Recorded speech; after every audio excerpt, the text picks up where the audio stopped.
12 नवंबर 2024 की रात लगभग 9 बजे के आसपास का वाकया था। उत्तर प्रदेश के इटावा के जंक्शन पर एक मरूथर एक्सप्रेस आकर खड़ी हो जाती है और इसी बीच में लोको पायलट की नज़र पहुंचती है एक व्यक्ति पर। संदीप प्रवृत्ति का वो व्यक्ति होता है, कभी इंजन के दाएं ओर जाता है, कभी बाएं ओर जाता है, कभी आगे जाता है तो कभी पीछे जाने की कोशिश कर रहा था।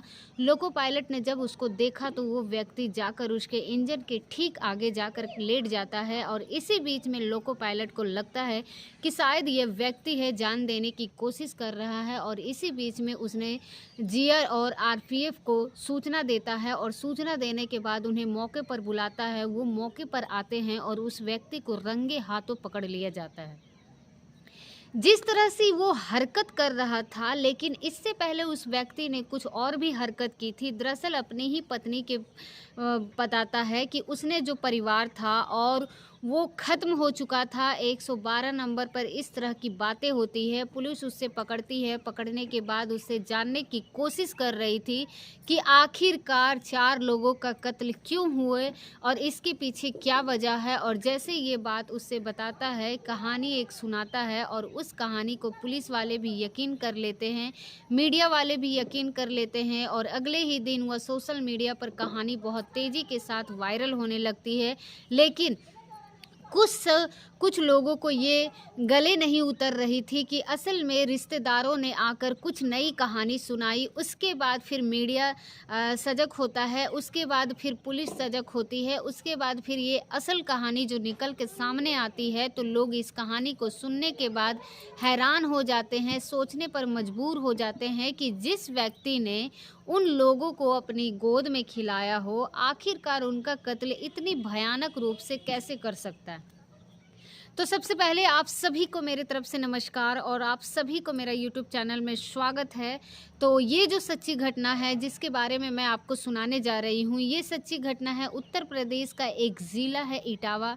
इटावा की शहर कोतवाली का मोहल्ला लालपुर लगता है और मैं बात कर रही हूँ साल 2003 की।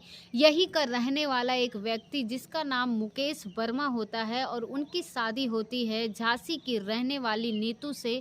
शादी होने के बाद उसकी ज़िंदगी बढ़िया चल रही थी, लेकिन 1 साल के बाद उसको एक बेटी पैदा होती है और ज़िंदगी और बढ़िया चलने लगती है। लेकिन वो नहीं जानता था कि ठीक 1 साल के बाद उसकी पत्नी को एक बीमारी यानी कि कैंसर की बीमारी थी, उभर के सामने आने लगती है और जैसे-जैसे उसकी स्टेज आगे बढ़ रही थी, वैसे-वैसे पत्नी की तकलीफ़ भी बढ़ने लगती है और एक दिन उसने अपनी पत्नी को नींद की गोलियाँ कुछ ज़्यादा ही दे दी, जिसकी वजह से उसकी पत्नी की मौत हो जाती है।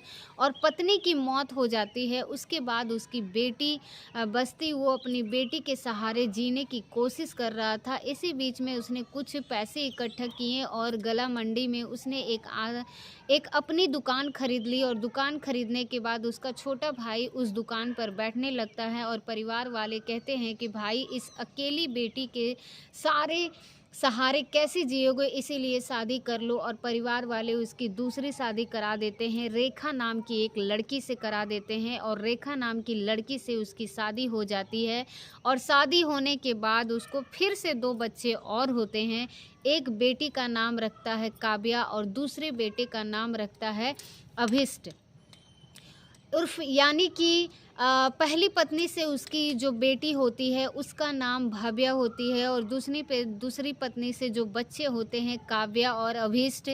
चिंतन कर रही थी, वो सराफ का कारीगर होता है, अच्छे खासे आभूषण बनाया करता था और परिवार के लिए अच्छा काम कर रहा था। लेकिन साल 2019 में वो अपनी पत्नी और साथ ही 3 बच्चों को लेकर मथुरा के वृंदावन जाता है दर्शन करने के लिए और वो नहीं जानता था कि उसकी मुलाकात किसी से होने वाली है। दरअसल उसकी मुलाकात एक स्वाति नाम की, सोनी नाम की एक महिला से होती है, उससे मुलाकात होती है और जैसे ही वो उस महिला को देखता है, देखते ही उसकी आंखें चौंक जाती है और उससे दोस्ती, उससे प्यार हो जाता है और उससे बातचीत करने लगता है। और जब वो महिला उसे बुलाया करती थी तब उस महिला से बातचीत करता था और उस महिला के कहने पर वो चला जाया करता था और मिलने से कोई ना कोई बहाने ढूंढा करता था।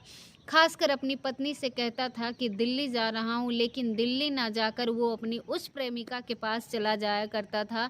दरअसल वो प्रेमिका जो होती है, जिसका नाम स्वाति सोनी होता है, उसकी शादी होती थी साल 2007 में, और उत्तर प्रदेश के जिला जलौन के थाना उरई का एक मोहल्ला लगता है गणेश, वहाँ साल 2007 में उसकी शादी होती है। उसकी भी 2 बच्चे पैदा होते हैं, और एक का नाम वंश और एक का नाम द्रव्य रखा जाता है। और जैसे-जैसे इसी अपनी ये जो महिला होती है स्वाति सोनी, उसका पति से मोह भंग होता चला जाता है, और वो उस व्यक्ति यानी कि मुकेश वर्मा से उसका मोह ज़्यादा, उस पे प्यार उमड़ने लगता है। और इधर मुकेश वर्मा अपनी पत्नी यानी कि रेखा से दूर जाने लगता है, और अपने बच्चों से दूर जाने लगता है, और वो अपनी प्रेमिका के चक्कर में आने लगता है। दरअसल वो जो प्रेमिका होती है, वो पहली पत्नी नीतू की मेरी बहन होती है। शायद उसको वो शादी के वक्त ही से चाहता था, लेकिन साल 2019 में उसे देखते ही उससे ज़्यादा मोहब्बत हो जाती है, उससे बहुत ज़्यादा करीब आने लगता है, और वो दोनों का अवैध रूप से संबंध बनने लगता है। और अब वो जब उसका मौका मिलता है, तब वो दूसरे से मिलने के लिए कोई ना कोई बहाने ढूंढते रहते थे। अब इधर वो जो अपनी पत्नी से थोड़ा दूर जा रहा था, उधर वो अपनी पत्नी से दूर जा रही थी। और साल 2020 में उसने अपने पति के सामने कुछ ऐसी बातें करना शुरू कर दी, जिसकी वजह से उसका पति थोड़ा दूर जाने लगता है। यानी कि उसके पति को समझाने की कोशिश की, तुम्हारे 2 बच्चे हैं, तुम शादीशुदा हो, इस तरह के काम ना करो, लेकिन उसे गुस्सा आ जाता है। इसीलिए वो अपनी पत्नी को साल 2020 में छोड़कर अपने मायके आ जाती है। और मायके यानी कि कानपुर के बरत थाने का GC लॉक होता है, वहाँ पर वो रहना शुरू कर देती है, और अपने दोनों बच्चों के साथ बीच-बीच में अपने ससुराल जाती थी, वहाँ से आखिरकार सामान लेने के लिए। और पति उसे डिप्रेशन में जाने लगता है, और उसका मन सिर्फ लगता था मुकेश वर्मा में लगता था, और मुकेश वर्मा का मन अपनी पत्नी में ना लगकर इसमें लगता था। साल 2022 आता है, और साल 2022 में मुकेश के भाई की अचानक ही मौत हो जाती है, और उस भाई की मौत हो जाती है, जिससे जो भाई इसकी गल्ला मंडी पर दुकान पर बैठा करता था, और वह दुकान खाली हो जाती है। इसीलिए उसने सोचा कि क्यों ना दुकान बेच दी जाए, और दुकान बेच देता है। और जैसे ही दुकान बेचता है, तो इसकी जो पत्नी होती है रेखा, ये बात उसे बिल्कुल भी नागवार गुजरती है। वो कहती है कि तुम ऐसा काम क्यों कर रहे हो, सारा का सारा पैसा, सारे का सारा सब कुछ क्या अपनी प्रेमिका को देते चले जाओगे, कुछ परिवार वालों के लिए रखो, नहीं रखोगे। तो इस बात को देखते हुए दोनों में तानाशाही रहने लगती है, और इसके बावजूद भी उसने अपने प्रेमिका के लिए कानपुर में एक दुकान का इंतज़ाम किया।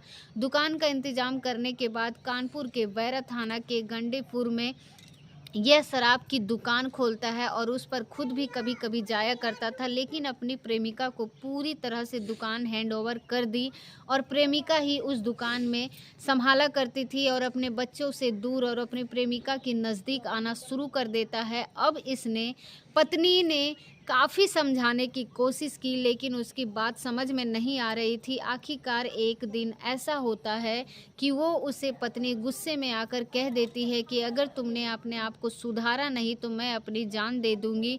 और पूरे बच्चों के साथ वो यहीं से उसके दिमाग में आइडिया आता है कि क्यों ना परिवार के सामूहिक रूप से मार दिया जाए, और कहानी को नया रूप दे दिया जाए। ठीक वैसे ही उसने करवा चौथ के आसपास भी उसने कोशिश की, लेकिन कामयाबी नहीं मिली पाई। लेकिन उसने फिर कोशिश की, आखिरकार 11 नवंबर को उसका मौका मिलता है, और 11 नवंबर को ही उसने अपने जो प्रेमिका होती है उसको बुला लेता है, और शताब्दी एक्सप्रेस से वो इटापा पहुंचती है। और इनका घूमने का प्रोग्राम था, राजस्थान के घाटू श्याम में दर्शन करने के लिए जाना था। लेकिन जैसे ही उसे पता चलता है कि उसकी प्रेमिका आ चुकी है, रेलवे स्टेशन पर उसे बिठाया है। बिठाने के बाद सीधा रोडवेज पहुंचता है, और कहता है कि तुम कानपुर पहुंचो, और फिर बाद में मुलाकात करते हैं। और ये बात 11 नवंबर की है, 11 नवंबर 2024 की। 11 नवंबर 2024 की शाम को अपनी पत्नी और अपने दोनों बेटियों और बेटे को नशीली दवाइयाँ देता है, और नशीली दवाइयाँ देने के बाद उन्हें आराम से सोने देता है। और जब वो सो जाता है, तब रात 11 नवंबर 2024 को, उस रात को जब वो सो जाते हैं, तो उसके बाद जो उसकी जब आँख खुलती है तो सबसे पहले वो अपनी पत्नी के कमरे में जाता है और रेखा वर्मा के कमरे में जाने के बाद उसको हिलाता है, डुलाता है, उसको कोशिश कर रहा था क्योंकि जो नींद की गोलियाँ खाई थी उसका असर बहुत ज़्यादा था, इसीलिए उसने अपनी पत्नी का गला दबाता है और गला दबाकर अपनी पत्नी को हत्या कर देता है। उसके बाद नंबर लगता है अपनी बेटी का, जो बड़ी बेटी होती है उसकी पहली पत्नी से, उसकी भी हत्या कर देता है। उसको भी डुलाने का कोशिश कर रहा था, उसे भी नींद का गोलियाँ खाई थी क्योंकि नींद का गोली देने वाला यही था और उन्हें धोखे से नींद की गोलियाँ पिज़्ज़ा में मिलाकर खिलाई गई थी और ये किसी न किसी चीज़ में, लेकिन ये काम मुकेश वर्मा के ही थे। ऐसा मीडिया रिपोर्ट कहती है और ऐसा पुलिस की जानकारी में, ऐसा पुलिस की जांच में भी आता है। जब ये भाभियां के पास जाता है तो उसे भी किसी चीज़ से गला दबाता है और हत्या कर देता है।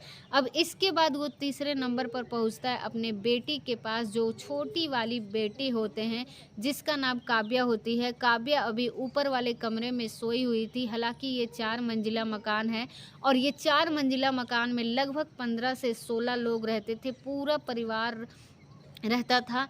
4 मंजिला मकान नहीं बल्कि 3 मंजिला मकान था। परिवार के 4 मंजिला मकान इसमें रहते थे और किसी को भी इस बात की भनक नहीं होती रही कि 11 नवंबर 2024 की रात को इस घर के अंदर लगातार हत्याएं हो रही थी और पहली पत्नी को मारता है, फिर उससे पहले पत्नी की बेटी को मारता है, उसके बाद वो दूसरी बेटी को मारता है, फिर ऊपर वाले कमरे में सोई हुई थी और वो नींद में बिल्कुल बेहोश सोई हुई थी। गोलियां का असर उसमें बहुत ज़्यादा था और जब उसे मार देता है सबसे लास्ट में, सबसे आखिर में अपने बेटे अभिष्ट के पास जाता है, उसके पास भी जाता है, उसको भी देखता है, लेकिन वो बच्चा जो भी था उस पर नींद की गोलियां का असर बहुत ज़्यादा था, इसीलिए उसका भी वो गला दबाता है और गला दबाने के बाद उसकी भी हत्या कर देता है। और घर के अंदर उसने 2 बेटी, 1 बेटा और अपनी पत्नी 4 की हत्या कर देता है।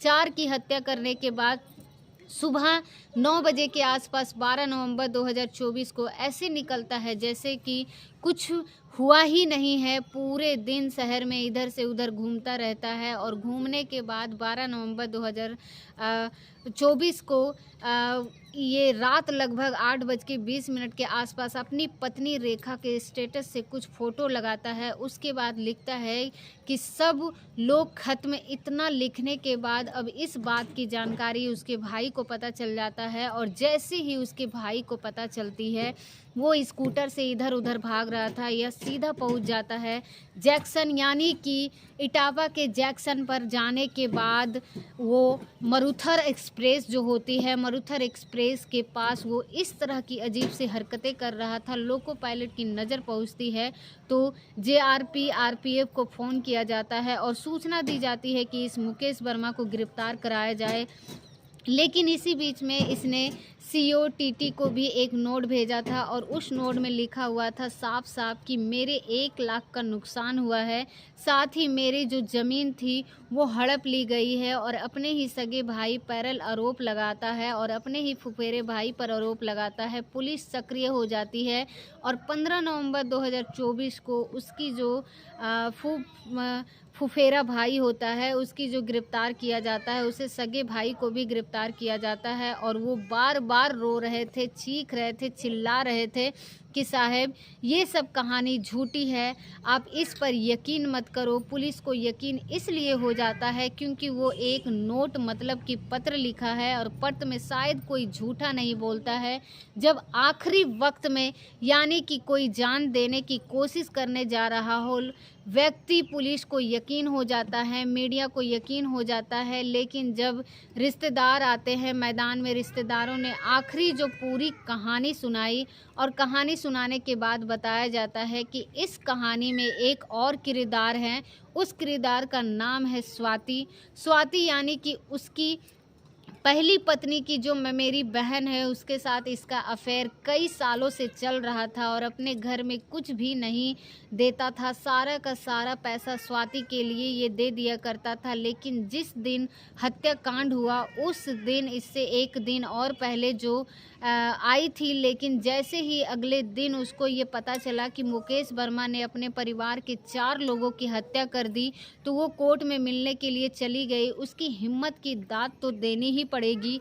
कोर्ट में जाती है, लेकिन मुकेश वर्मा इतना शातिर किस्म का इंसान निकला कि जब वो सामने आती है तो अपनी ही प्रेमिका को इस तरह से देख रहा था जैसे उसे जानता ही नहीं है, पहचानता ही नहीं है, क्योंकि वो उससे कहा सनी पाठ था। लेकिन जब रिश्तेदारों ने कहानी सुनाई, सीडीआर निकलवाई और सीडीआर से इनकी कोल्ड डेटा रिकॉर्ड से पता चलता है कि इनकी जो महिला है उसकी प्रेमिका है, हत्याकांड में 1, 2, 3 दिन पहले से बिल्कुल लगातार संपर्क में थी। यानी कि उसकी जो भी शायद पूरी जानकारी थी। पुलिस अभी इस मामले की एक-एक कड़ियों को तलाश करने की कोशिश कर रही है और ढूंढ रही है। लेकिन जिस तरह की कहानी मुकेश वर्मा ने लोगों को सुनाई थी, वो कहानी तो पूरी की पूरी झूठी निकली।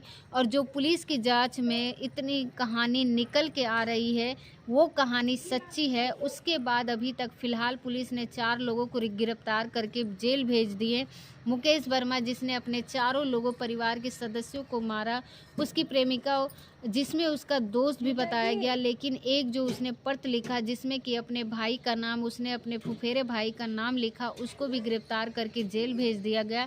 फ़िलहाल अभी 4 लोग जेल में हैं। अब इसमें से कौन छूटेगा कौन नहीं छूटेगा, पुलिस की फाइल रिपोर्ट के बाद ये पता चल सकेगा। लेकिन जिस तरह से 4 लोगों को, बेकसूर लोगों की हत्या हो जाती है, उसको पूरा न केवल इटापा बल्कि पूरे उत्तर प्रदेश हिल जाता है। और जहाँ जहाँ तक ये खबर फैलती है, वो लोग सोचकर मजबूर हो जाती है कि एक बूढ़ा आदमी जिसकी उम्र लगभग 50-55 साल के आसपास रही होगी, उसे बुढ़ापे में प्यार हो जाता है, वो भी अपनी साली से, और वो अपने सगोल कर उसके लिए वो हत्या कर देता है। हालांकि उसकी भी गलती थी, उसने भी अपनी पति को छोड़कर इस तरह से रहने लगती है। और दोस्तों, इस पूरे घटनाक्रम को सुनाने का उद्देश्य किसी को परेशान करना नहीं, किसी का दिल दुखाना नहीं, बल्कि आपको जागरूक करना है, आपको सचेत करना है। तो उम्मीद करते हैं कि आपको ये वीडियो बहुत ही ज़्यादा पसंद आया होगा।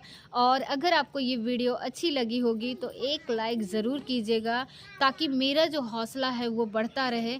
और अगर अभी तक आपने हमारा चैनल को सब्सक्राइब नहीं किया है तो हमारे चैनल को भी सब्सक्राइब कर लीजिएगा। और हमारे वीडियो को वॉच करने के लिए आप सभी लोगों का बहुत बहुत धन्यवाद।